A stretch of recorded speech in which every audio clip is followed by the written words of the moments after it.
السلام عليكم. باش نرجع على لقاء النادي الافريقي الاتحاد المنستيري، قبل ذلك وقبل ما نحكوا في الامور الفنيه خلينا نوجه رساله ان شاء الله بالشفاء العاجل لمعز حسن حارس النادي الافريقي. اصابه صعبه وخطيره، وهذا الوجه المظلم لكره القدم للاسف.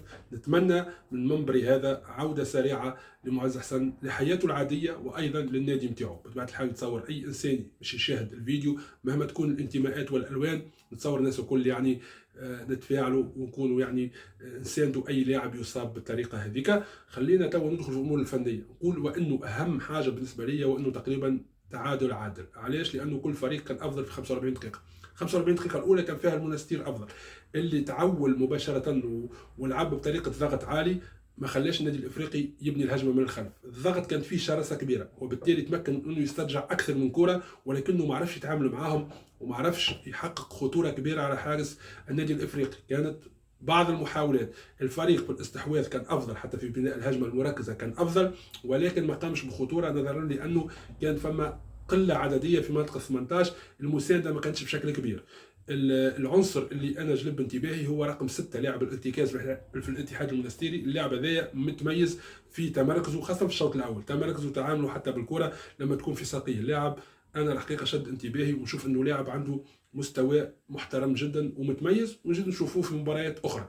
الاتحاد المنستيري خلق مشاكل كبيره للنادي الافريقي كما قلت.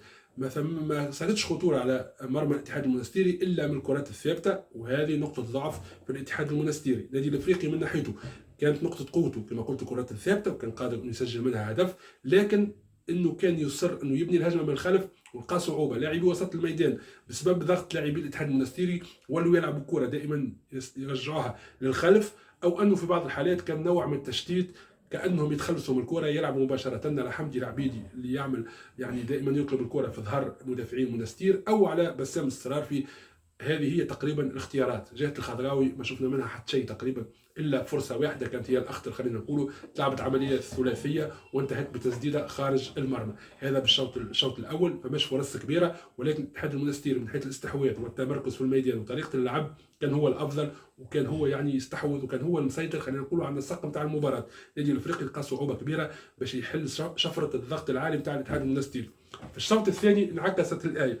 باش نحكي في العموم ونبدا بالنادي الافريقي اللي كان هو افضل، مع عده تغييرات صارت. التغييرات الحقيقه ما حملتش حاجه كبيره معاها.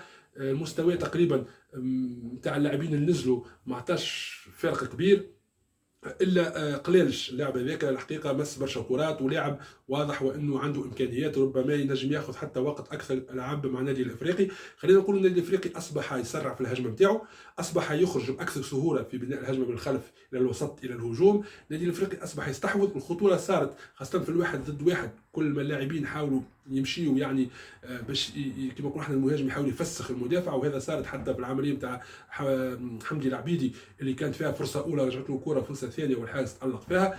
ما خالف ذلك النادي الافريقي ما استغلش، وما نذكرش النادي الافريقي يعني جاته كرات ثابته عديده، رغم انها كانت قوه في الشوط الاول. في الشوط الثاني انعدمت الكرات الثابته وخطورتها من الناحيه الاولى. من الناحيه الثانيه كان فما ايضا نفس المشكله شفناها في مستير في الشوط الاول، وهي انه قله عدديه في 18. المسانده كانت قليله للمهاجم، اللاعبين يلعبوا تقريبا على الاطراف والا يلعبوا متاخرين في الميدان، وبالتالي كانت ايضا محاولات اكثر من كونها عمليات خطيره. هذا كله واللي خلى النادي الافريقي يظهر ممكن بشكل افضل ويخرج باكثر سهوله ويكون اسرع في التحول نتاعو، هو انه الاتحاد المنستيري تقريبا بدنيا اللاعبين تراجعوا. الضغط نتاع الاتحاد المنستيري اصبح اقل من الشوط الاول، اصبحت الشراسه منعدمه تقريبا، ولا اصبح النادي الافريقي يوصل بسهوله لمناطق الاتحاد المنستيري. الاتحاد المنستيري حاول يلعب على عكس الهجمه، هو حاول يستغل يعني يمكن المساحات، ولكن ما كانش فما دقه في العمليات الكرات الطويله. اللاعبين كانوا في بعض الاحيان كانوا بعاد برشا على مرمى النادي الافريقي، وبالتالي ما شفناش كما قلت خطوره كبيره. لكن في اخر اللقاء تسديده من بعيد اصطدمت ايضا بالعارضه الافقيه، وبالتالي العارضه نقطه الاتحاد المنستيري في الشوط الاول على الكره الثابته، ونقطه النادي الافريقي في الشوط الثاني بالتسديده كانت ممتازه للغايه. وبالتالي انا نشوف انه التعادل عادل، ربما الزوز خسروا نقطتين، ولكن لو انه فريق منهم انتصر ممكن تكون يعني قاسيه نوعا ما على الفريق الثاني. هذا هو قراءه تقريبا في اهم النقاط. لازم كل مدرب يحاول يخدم اكثر على النقاط السلبيه. بيتوني اليوم لازم يحسن من النادي الافريقي، خاصه في التنشيط الهجومي والتنويع وغيره، لانه الافكار تقريبا ما فيهاش تنويع كبير. هذا الامر الاول.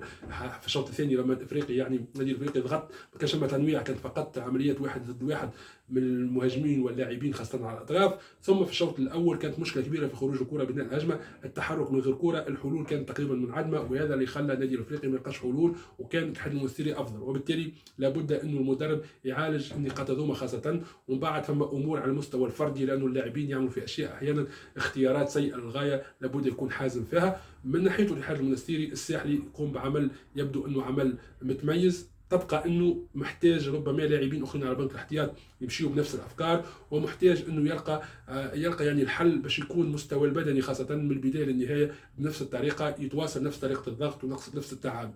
هذا هو تقريبا بالنسبه لي انا اللقاء بتاع اليوم. نستنى بطبيعه الحال ارائكم في التعليقات واللايك بتاعكم اذا عجبكم الفيديو، وملتقانا ان شاء الله غدوه بعد لقاءات القمه ايضا في البطوله التونسيه. والسلام عليكم ورحمه الله وبركاته.